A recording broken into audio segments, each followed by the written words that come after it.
আপনি একজন ভালো মুসলিম হওয়ার জন্য তো আপনাকে ক্যারেক্টার আগে ডেভেলপ করতে হবে, চরিত্র আগে নির্মাণ করতে হবে। আর রাসূলুল্লাহ সাল্লাল্লাহু আলাইহি ওয়াসাল্লাম নবুয়তের দায়িত্ব পাওয়ার পূর্বে তিনি তার চরিত্র নির্মাণ করেছেন। আল্লাহ তাআলা সকল নবীদের জন্য একই কাজ করেছেন, ওয়ালি তুসনা আলা আইনি ওয়াসতানাতুকা লিনাফসি। আল্লাহ তাআলা নবীদের ব্যাপারে বলেছেন, আমি আপনাকে আমার নিজের জন্য তৈরি করে নিচ্ছি। আপনাদেরকে বলবো যে আপনারা নিজেদেরকে এভাবে তৈরি করে নেন।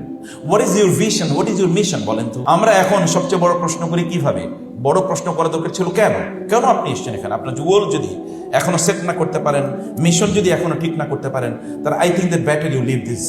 আল্লাহ তাআলার প্রিন্সিপাল হলো, আপনি যদি কাজ করেন আল্লাহ তাআলা তার ফসল আপনাকে প্রদান করবেনই, তিনি যেই হন না কেন।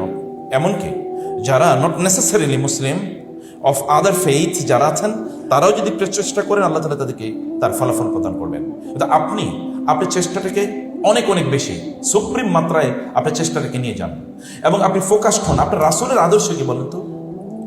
আপনার রাসূল সাল্লাল্লাহু আলাইহি ওয়াসাল্লাম তার আদর্শ কি? তিনি দেখেন তার যতটুকু পটেনশিয়াল ছিল তা কিভাবে পরিপূর্ণভাবে তা তিনি ব্যবহার করেছেন। তার কি অবস্থা ছিল তিনি বলেন তো? তিনি ছিলেন আল আমিন আস-সাদিক, পরম সত্যবাদী, পরম বিশ্বস্ত। যখন তার উপর ওহী আসে তখন তিনি লোকজনকে লক্ষ্য করে বললেন, হে লোকেরা, আমি যদি তোমাদেরকে বলি এই পাহাড়ের অপর প্রান্তে একদল লোক তোমাদেরকে আক্রমণ করার জন্য ওৎ পেতে আছে, তোমরা কি বিশ্বাস করবে? লোকেরা কি বলেছে? অবশ্যই, কারণ আমরা আপনাকে কখনোই মিথ্যা কথা বলতে শুনি নাই। Young man, ladies and gentleman, my sisters and brothers, আপনারা বলেন তো আপনাদের লেভেলটা এই জায়গায় আছে কিনা, যে আপনি যখন আপনার বন্ধু অথবা আপনার কাজিনস, আপনার ফ্রেন্ডস যারা আছে তারা আপনাকে লক্ষ্য করবে, ও সে তো এমন একজন, he has never told a lie, সে কখনো মিথ্যা কথা বলে না।